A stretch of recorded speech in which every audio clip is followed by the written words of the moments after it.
insisto, el problema no es técnico, el problema es cultural, el problema es de decisión. Y si el problema es de decisión, quiere decir que el problema es de voluntades. Y si el problema es de voluntades, ahí entra la ética y entra la moral.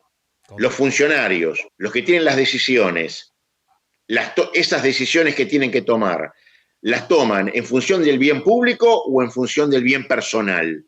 Bueno, esa es la pregunta que no tenemos que hacer para saber votar bien.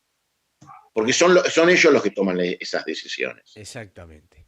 Y Fernando, eh, ¿cuál es su idea o su proyecto para presentar? Porque estamos hablando del proyecto de Traulsi, obviamente que es de él, pero bueno, el rabino, el doctor Fernando Slager, seguramente debe tener también un proyecto personal para llevar a cabo.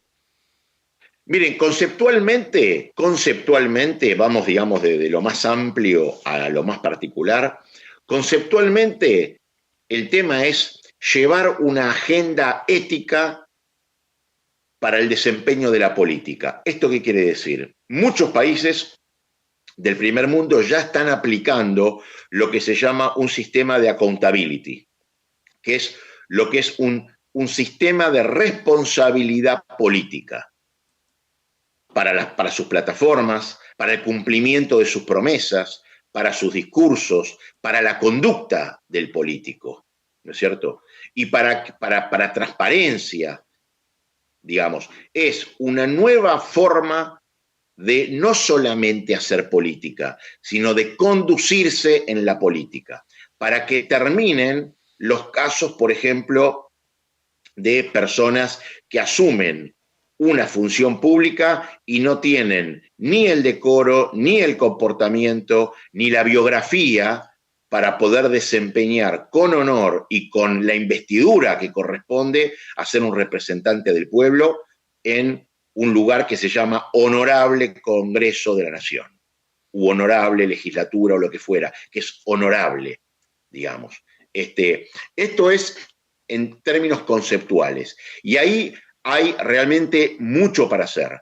Hay para hacer como, por ejemplo, comenzar con temas de transparencia. Transparencia y rendición de cuentas en la gestión. En la gestión en la gestión pública estamos hablando, ¿no? De financiamiento político, mediante regulaciones estrictas que incluyan límites, por ejemplo, a las contribuciones particulares, más leyes que garanticen la divulgación completa de las fuentes de financiamiento, de registros públicos sobre actuaciones políticas, sobre declaraciones de bienes, fortaleciendo también mecanismos de control y supervisión.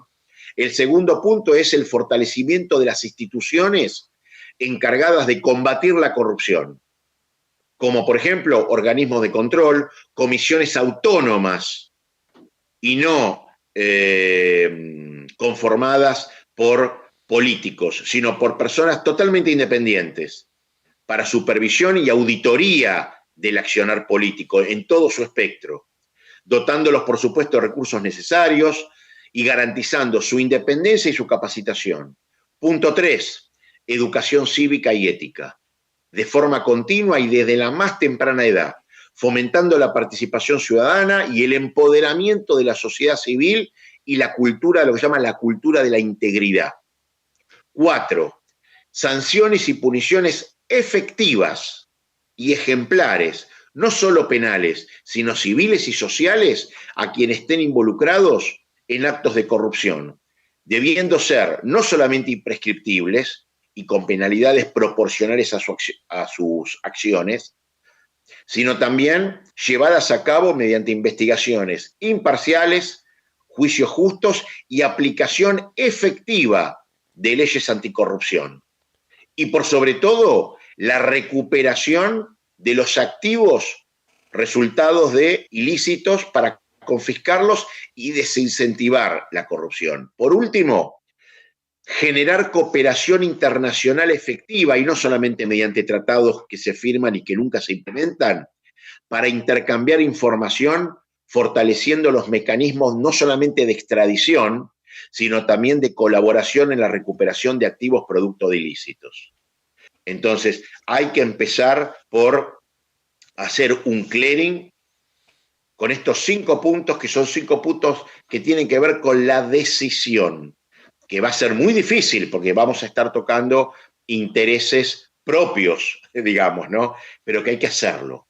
Hay que hacerlo primero para lograr credibilidad en la población. Segundo, para empezar a depurar lo que es la clase política y la clase gobernante. Tercero, para tener una democracia sustantiva y no solamente formal. Y cuarto, para de una vez por todas empezar por lo menos un camino de lo que se llama la integridad de una nación, con gente íntegra, ética, creíble, confiable. Por lo menos empezar ese camino.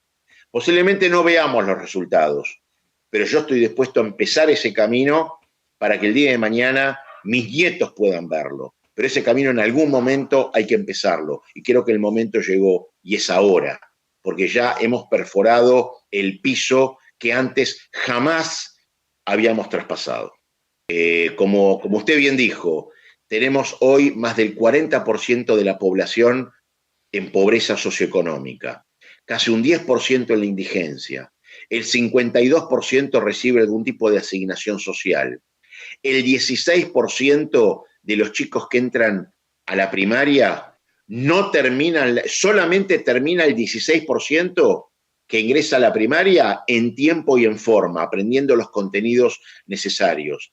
Esa es la población que tenemos hoy y con más de 1.800 causas abiertas por corrupción contra políticos y funcionarios de variado rango, fuera de otros también condenados. Bueno, ahora es donde hay que actuar y ahora es donde hay que cambiar, antes de cruzar el punto de no retorno. Estamos completamente de acuerdo. Fernando, infinitas gracias por haberse prestado a este reportaje. Lo comprometo para en el futuro seguir charlando y realmente de mi parte ha sido un gusto espectacular haberlo tenido aquí en Libre Opinión.